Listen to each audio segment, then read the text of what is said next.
Welcome back to the weekly show here at Pinkbike. Today we've got a bit of a different episode lined up. We've got loads of the crew from Pinkbike, Trailforks, and Outside here in Whistler for the final stop of the Crankworx World Tour. So we're going a little bit off the cuff today. We're going to talk about all of our favorite Crankworx moments, and then later in the show we have a special guest lined up to talk about the current state of women's freeride.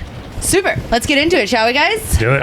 Kaz, let's start with you. What is the big difference you would say to this stop of the Crankworx World Tour compared to something like Sea Otter, where we started the mountain bike season this year?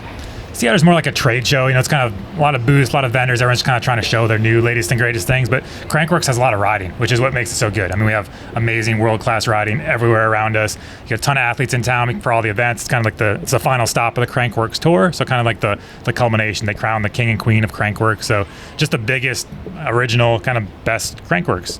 We're in Whistler, where Crankworx started. And so, like Kaz said, we've got access to loads of different athletes. This round is pretty exciting, in my opinion, because there's not a World Cup downhill race this weekend. So we get access to some of the biggest names. We had, Aaron Gwynn, Dakota Norton, Nina Hoffman, fangirled out on that one for sure. Matt, what have you been up to this week? Like, why are we spending company money to come here to Crankworx, I guess, is the real question. Yeah, it's, a festival of riding, but also there's a little bit of trade show action with brands, testing prototypes or leaking prototypes. So we have a couple first rides on new bikes that are coming out. And it's just a good chance to get to meet some of the people behind those emails you only converse with. So, yeah, it's good to see them in person, and they're out riding too, which is really cool. Mm-hmm. Dario, how many times have you been to Crankworx Whistler? This is only my third. I'm a little baby. New little baby. Yeah, my first was 3 years ago, and I was just sleeping in my car for like 2.5 weeks until Mike, in a moment of desperation, gave me a hotel room. I'll leave that story for a different time, but yeah, it's awesome. I'll be coming as long as I can. Perfect. Yeah. And what are you kind of up to this week and a half with your time, aside from getting in some bike park laps here and there? Same as Matt, riding a lot of new bikes and components. It's just a great venue to do that. Even though it seems like you'd be able to see everything that happens here, there's plenty of spaces around Whistler where you can go have like a quiet lap with a product manager and learn about something new. Maybe take it in the bike park if it's quiet enough. It's awesome. And it's fun to, as Matt said, like, you meet the person behind the emails. I feel like there's a certain amount of shared intelligence that happens when you're like sitting on the lift for a long enough time with somebody, and then the lift stops. Learn more about them. You just keep asking question after question because exactly. They're trapped. Like, they're trapped with you, and they could hop 40 feet to Duff, or they could sit and answer some questions. So it's always kind of useful for that. Yeah. Are you guys able to find some time to watch the events? Like, what are some of your favorite events, Kaz? Yeah, I mean, I always like slopestyle. Like, I think I've seen this might be my 12th or 13th Crankworx in a row. So, and usually, we have a good spot to view it and watch the slopestyle. I mean, up in person, in real life, slopestyle is awesome to watch. Like, watching on the screen just doesn't really translate, but when you kind of see the scope of the features and kind of be, 50 feet, 100 feet away from the athletes, it's pretty cool to see what's possible. Yeah. So, well, we're sat here, in all the jumps, and it's so insane to imagine somebody hitting these on a little hardtail. Yeah. Like, it'd be scary to ride even that step down right there on a downhill bike. Yeah, and even just riding the lift goes right over the course. You can be on the lift and look down and see athletes flipping and spinning and things. So yeah, I like watching that. That's usually the one thing that I make sure that I watch. But the downhill course looks extra rowdy this year, so I'll probably try to go watch that later. Pump track's fun, that's my evening event. So yeah, it's just kind of a cool way to mix up riding, meetings, doing some work, and then also some cool spectating and interacting with people. So it's just fun. Yeah. And Matt, what about yourself? Do you watch some of the events? You didn't race 1199, but have you ridden on that course yet? I did take a lap down it last year with one of the trail crew who helped build it. And that's definitely going to be one of the things I want to go see this week. But yeah, like everybody else said, the Joyride's so cool to watch in person. Like, you can see the whole thing.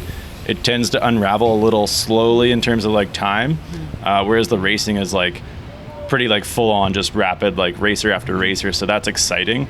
You can also get up and see parts of the track. So they're kind of two different contrasting events, but they both hold a really cool aspect to Crankworx itself.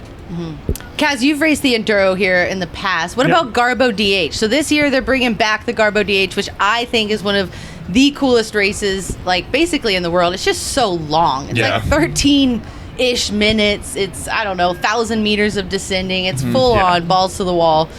Have you ridden that course, or have you raced it in the past? I haven't raced that, but I've ridden the course. Yeah, even like the tape's up now, so riding the last few days, kind of going on the trails where it's going to be. And it's almost like it's closer to an enduro track, basically, but it's so long and like so physical that it's pretty cool. It's like, I don't know, we call it super downhill, not super D, but it's like Remember Super D back in the day? Yeah, it's kind of like cool. that, or almost just like a. Think of that. Yeah, it's kind of like a really long, hard enduro stage, which is sweet. I think the endurance descending is a pretty cool aspect. Super D, keeping Super D alive. Yeah. Dario alluded to it, but I guess I didn't mention. We are in the Pinkbike Tower right now. We're up in what they call the boneyard of the bike park, just up the hill from us. That's what these guys are also called. They've got the Red Bull Tower, but it is cool because we're like in the slopestyle course. It gives us a place to like kind of, recluse and hide in the shade and get some of those secret meetings done when we're not too busy. But let's talk about something maybe a little more exciting. Dario, I want to know more about this sleeping in the car action, or just tell us about maybe one of your best Crankworx memories. There's a lot of them. It's really fun. Without getting too specific, it's just I just blacked out. no, it's just, I don't know, it feels like summer camp in a way. Like there's people that you only see here. I mean, it's kind of the case with like the World Cups as well. Like there's a small cohort of people that travel to all those. I think Crankworx kind of attracts the most people, especially the one in Whistler, because people just want to come ride here. So you end up with, I don't know, just like a wonderful mixing pot of all these fun people. And my goal is always to like eat at Sushi Village as many times throughout the week as possible. On somebody else's budget. Yeah, that's the goal. And then just ride as much as possible too. And I think 2 years ago was my first, as I said, and that was fun with like the EWS was still happening here. So like you start the week with that. You kind of like hit a fever pitch early, and then it just carries through the week. I hope to see that come back. That would be cool.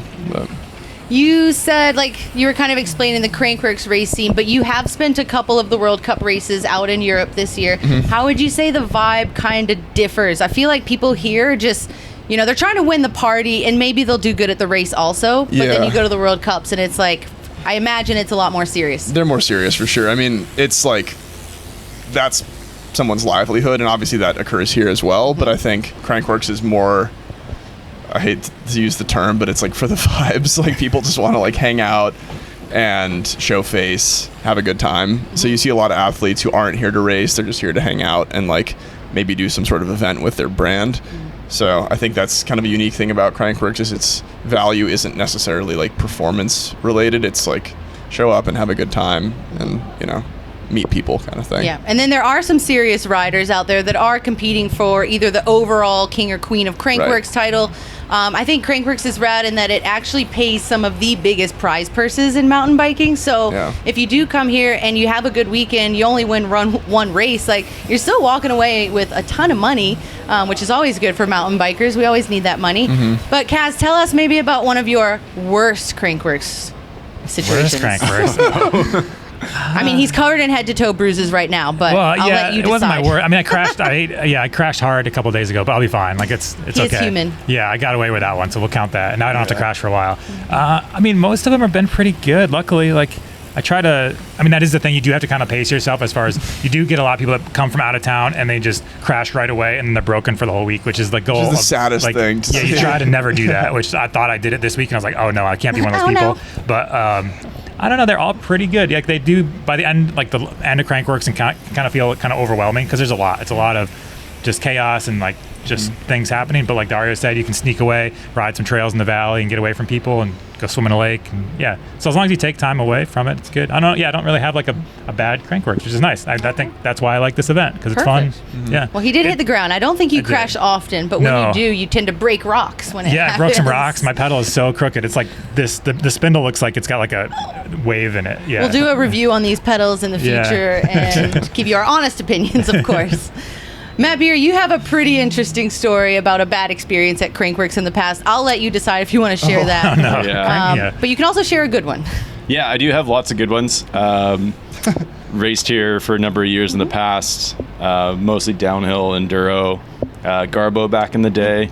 So definitely had some ups and downs through those race results as well, but always a good time, and I can totally relate to all the other racers that are, coming from Europe, and they just get to Crankworx and they're like, I'm going to tick off all these races, and like they do one and they're like, that's it. I just want to go hang with my friends, hit some jumps, go to the lake. So it's a good sort of like relaxing, middle of the season sort of debrief where you can just chill. Really high key relaxation. Yeah. You have to schedule it in, but it is available. Yeah. I think the people watching, we don't talk about people watching. It's so good here. Like That's this, almost all I did yesterday. Yeah, it's great because Whistler itself is like an international destination. So you have people traveling from all over, not even to come mountain biking. They just want to hang out and they've heard about it. So in the village, you get a lot of people like, oh, do you ride your bike all the way to the top there? Like, how does the chairlift work? They're just so new to it. But They it's cool have to no see idea. They booked in the busiest week of the entire year. Bless them. But it's cool to see them like try to figure it out and kind of take this in. I mean, just putting myself, if I wasn't a mountain biker and showing up to this and trying to figure this out, it'd be very foreign. So I like seeing that aspect of it. And even when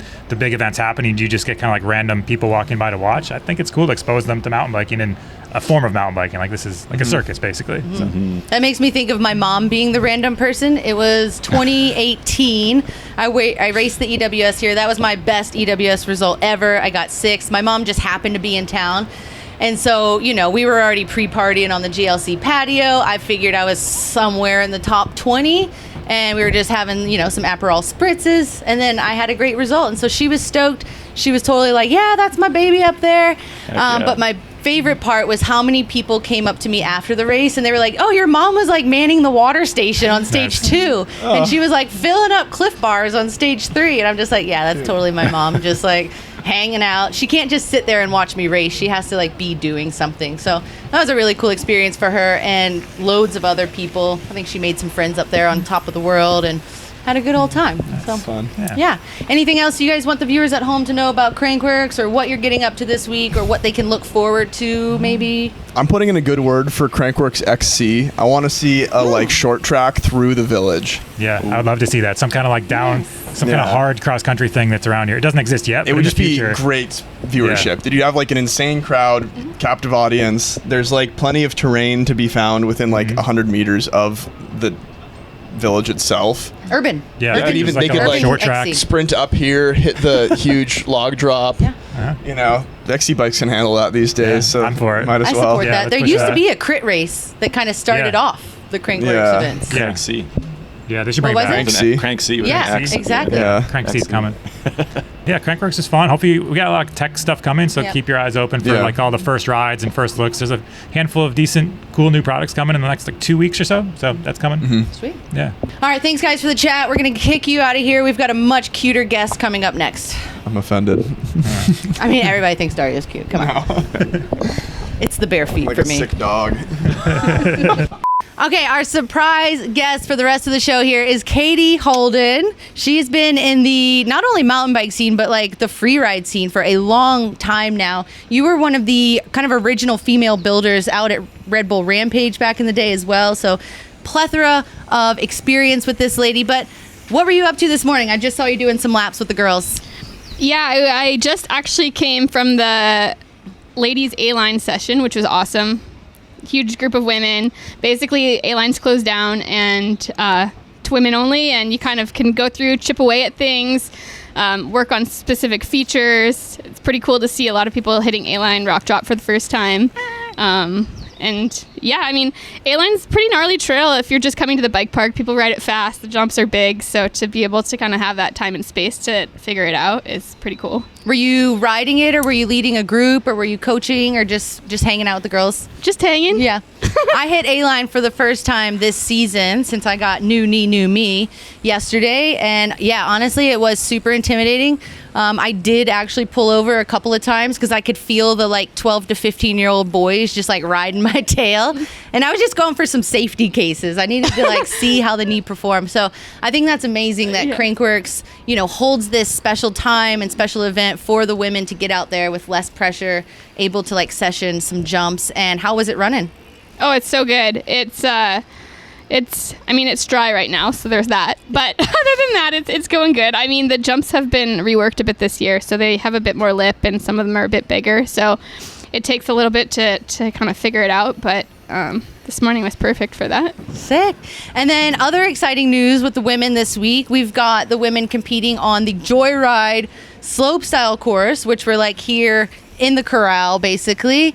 They've been doing diamond level competitions all year with Crankworx, but what are you most looking forward to come Sunday with the ladies in the big show? I mean, this here, Joyride at Whistler, is kind of like the pinnacle of it all. So to have the women here on this stage in front of everyone for the first time ever is a really big deal. There's been a lot of folks that have wanted this and pushed for this for so long, going back to like 2005, 2006, 2007. There were a lot of women that put a lot of time into this space, trying to hopefully someday have this opportunity. So here we are in 2024, and the women have the stage, and I'm so pumped. It's just, equal pay, the opportunity, the exposure, and this is the first year for it. So as with anything in the first year, it's all you're figuring out. Like the women have, it's their first time, but the point is that they have that platform, they have that stage, and so to watch the growth over these next few years, and you see these groms, these like 8-year-old girls sending A-Line and Dirt Merchant, and all these this up and coming talent, like this is for them. So I'm stoked. Yeah, it's pretty spectacular. You and I and Stefan on the camera right now, we were up here a year ago, and the women were getting the very first time ever to like session a course like this, and they made it nearly through the entire course, which was crazy.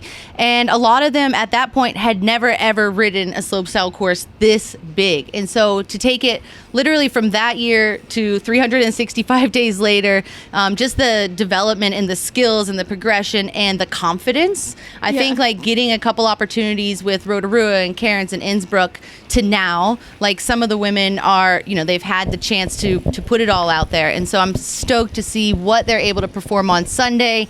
Have you been keeping up with like the big tricks that are being thrown? Do you have some guesses of what we might see? I'm not sure. I think that Alma's been working on some pretty cool stuff. So I would say a lot of combos. Yeah, I'm very excited to watch Alma. Yeah, unfortunately, Robin Gooms announced that she did hit her head the other week. She's going to sit this one out. Not a good idea to ride with a concussion. Otherwise, smart call. Yeah, super smart call. We would love to see her out there. But Harriet Burbage-Smith, she'll be riding as well. And so I know has she's got a couple combo tricks as well. Hopefully we'll see some huge backies. I know Alma's got like backflips, bar spins, the whole 9 yards. And I'm excited to see what they're able to put down on this course. I counted the features the other day. I honestly can't remember, but I think it was around 12, which is actually mental when you think about like putting 12 tricks together on a course this big. But let's compare that to Red Bull Rampage, which you have experience with, being there and digging and just the whole flow of the event. And obviously Red Bull Formation as well, which was kind of your child that you've nurtured and sent out into the world. When you look at a hillside like that, I mean, it's basically a big slopestyle course, but it's a lot steeper, and you're still trying to link up these features. So can you make the kind of the comparison between us, what you think of this versus a Rampage course? Yeah, there's obvious similarities, but they're quite different. I think that with Joyride in particular, you have this massive course that each rider hasn't had a whole lot of input in. It's built by incredible builders who they've built an amazing course, and all the riders are going to do awesome on it. But it's the same course for everyone, and everyone has to make that course work for them. Whereas at Rampage, the athletes are there for almost 2 weeks, and you have an opportunity to go out there on the course walk day. You have a blank canvas to work from, so you basically go through course walk. You kind of figure out what speaks to you on the course, and then you're able to build your line. So over the course of that time, it's quite a intimate process to kind of figure that out. You're building things that feel good to you and that suits your riding style, and things that you can trick or like you think that your riding can really do well on that thing. So Rampage is obviously super gnarly, but I think that just the intimate nature of working with the terrain and spending so much time in it it's different. But of course, like once you get to event day, the pressure dial goes up and you're like fully in it. But it must be a different kind of pressure to spending like literal days building a landing of a drop on the side of the hills in Virgin, to then practice it and be like, oh crap, we messed up. It needs to be bigger. It needs to be wider or further out. And then having to make those changes really quickly. And then come competition day, I mean, sometimes there's riders that don't hit their features until literally the practice morning of Rampage. And I don't, like, the viewers at home don't really get that so much because they're watching the live show. They just assume like, oh, they're dialed, like they've been hitting it, they know the speed. But the reality is, like, sometimes it comes down to that last second of crunch time. Totally, yeah. So that's a big, big difference. Now, I know Rampage hasn't announced any of the riders yet. Do you have any idea like when that might be? Is that usually about a month out from the competition? As we move into fall, things will start rolling out. Yeah. I'm very excited though. Yeah, I don't even think we know the dates, but usually it's around like mid-October. It usually involves me missing closing weekend here at the Whistler Bike Park, but for a good cause, so I can go to Red Bull Rampage. And because the women are in this year, my boss is upstairs. Brian, I'll be there. We already know that I'm going to be there. And yeah, I mean, you don't know who the riders are going to be, the female riders, but in your opinion, who do you think like really, really deserves it? I mean, they all deserve it, but who's ready for something like that?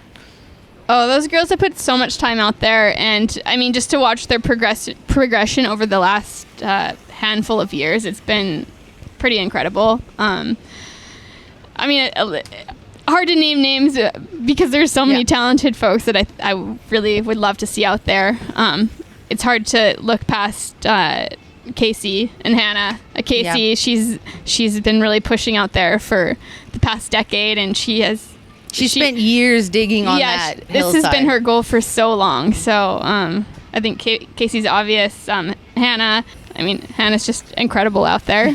Hannah's bread and butter. Hannah showed up to formation year one, and that, like, you know, she was the dark horse. Nobody knew much of her. I knew her as an enduro racer at the time. And so, you know, even when I heard that Hannah was going to formation, I was like, oh, dang, like, okay, let's see what she could do. And then that ultimately helped push for her to become a Red Bull sponsored athlete. So she's got a really, really strong head on her, Hannah Bergman. So I would love to see her on the side of the course this year riding. Also, Via Verbeek, like, she 100%. Via is insane out there. She has like this insane mental strength to just turn it on. She's done World Cup racing. She's been the queen of Crankworx. So I know that she's been looking forward to this. She's been working on her big mountain lines, her tricks for a long, long time now. I'd love to see Via out there. And I guess like has a lot of experience out there as well. Digging first and then coming back and competing in formation. And so I think she's another really dialed rider that if she were to get the invite, like, she would nail it and top to bottom with huge tricks in there for sure. Totally. Yeah, it's pretty cool. Like, I feel like each athlete like really has their strengths out there. I mean, you look at Via's riding and she's just precise and powerful and so calculated, and she always picks like really big hits that suit her. She's just a really powerful rider, and to watch her ride out there is like, it's a beautiful thing.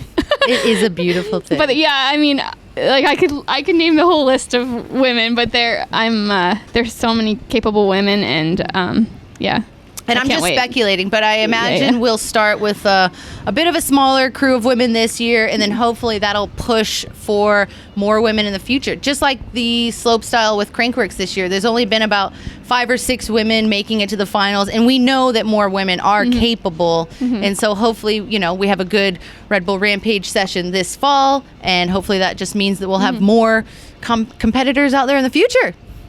Yeah, I mean, for both Rampage and Joyride, this is just such a big moment for the sport, and to have that platform for all the women and for all the women that are coming behind, like, now they have a target and those girls have something to aim for. So I think that we're just going to watch the talent pool just go poof, which I'm super excited. We're super excited. We hope that you're excited. We're filming this show a little bit ahead of all the action. So by the time it comes out, there will be loads of articles on the Pinkbike homepage to check out. And obviously, don't forget all the live streaming that's going to be happening from the races out on the mountain to the final big showdown, which is the Red Bull slopestyle competition on Saturday. So we'll see you there. Yeah. Thanks so much for watching the show today. Thanks, Katie, for joining us. Woo! Yay. Peace out. Thank you.